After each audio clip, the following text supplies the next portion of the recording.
conférence de presse, un réfugié syrien de 31 ans qui a attaqué au couteau 6 personnes. Des petits-enfants ont été sauvagement attaqués par un individu dans un parc. Nous sommes bouleversés par cet acte odieux, inqualifiable. Quand ça touche des enfants, je pense qu'on est chacun touché au plus profond de nous-mêmes. Et aujourd'hui, c'est tout notre pays qui est sous le choc. Mes premières pensées vont aux parents et aux enfants qui sont encore dans un état grave et aux adultes qui ont également été blessés. Et je voudrais vraiment saluer l'intervention des forces de l'ordre qui ont pu intervenir très rapidement et interpeller cet auteur. Et je voudrais aussi remercier les secours, les soignants qui ont immédiatement pris en charge les blessés et qui sont encore actuellement en train de les prendre en charge.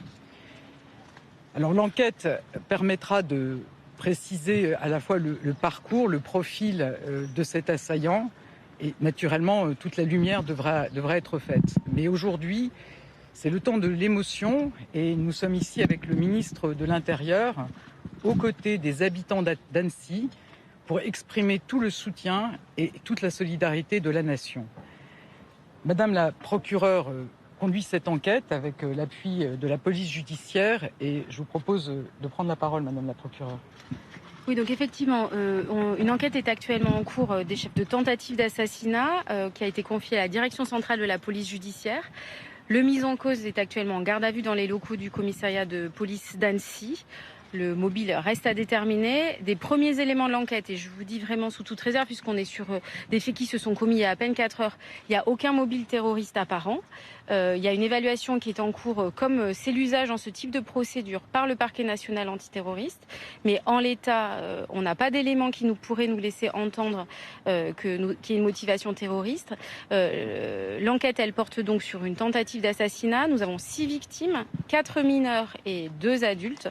Les 4 mineurs sont tous les 4 en état d'urgence absolue. Ils ont été transférés dans divers établissements hospitaliers du ressort et en Suisse. Ils ont tous été victimes de blessures à l'arme blanche. Un des adultes a été également victime d'armes blanches plus légèrement.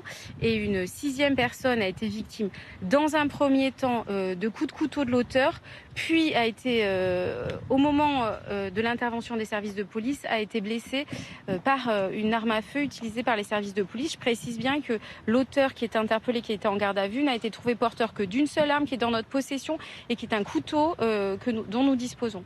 Donc l'enquête se poursuit. A été ouvert en parallèle une enquête pour déterminer les circonstances dans lesquelles les policiers ont fait usage de leur arme à feu. L'auteur est actuellement en garde à vue. Il n'est pas blessé ou très légèrement et il va être entendu sur ses motivations qui restent aujourd'hui à déterminer. Madame le procureur, quel est le parcours et le profil du suspect? Alors ça fait 4 heures que l'affaire a eu lieu, c'est beaucoup trop tôt aujourd'hui pour vous dire. Nous, ce qu'on sait aujourd'hui, vraiment des premiers éléments, c'est qu'on est face à quelqu'un qui a priori sans domicile fixe et qui a un parcours migratoire en Europe avec une demande d'asile qui lui a été accordée, pas par la France. Voilà, ce que je peux dire sur ce point, c'est donc en effet, a priori, à ce stade, il s'agit d'un Syrien qui a le statut de réfugié en Suède depuis 10 ans, qui a demandé l'asile en France, mais c'était sans objet puisqu'il a déjà le statut de réfugié. Donc c'est un individu a priori isolé, syrien, avec un statut de réfugié accordé en Suède il y a 10 ans. Je précise qu'évidemment, on a pris contact avec tous les services judiciaires et les services de renseignement des autres pays, en Europe et au-delà. Et ce monsieur n'a pas d'antécédent judiciaire, n'est connu d'aucun service de renseignement et on n'a pas identifié d'antécédent psychiatrique. Madame Borne, quel est l'âge des enfants? Parce qu'on parle de très jeunes enfants.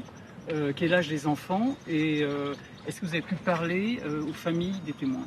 Je vais laisser Madame la procureure. Alors, sur l'âge des enfants, je prends mes notes pour être sûre de moi. Donc, on a un enfant de 22 mois. 2 enfants de 2 ans et un enfant de 3 ans. Parmi les 4 victimes mineures, il y en a un qui est de nationalité néerlandaise et un qui est de nationalité anglaise.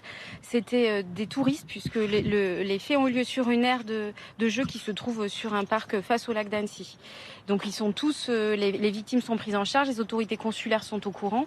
Il y avait un certain nombre de victimes visuelles, donc qui n'ont pas été blessées par l'arme blanche, mais qui ont été témoins et qui sont extrêmement choqués puisque c'est sur un jardin public très fréquenté. Notamment, il y avait une classe de lycéens qui est actuellement prise en charge par une cellule médico-psychologique et avec une prise en charge par l'association d'aide aux victimes mandatée par le parquet.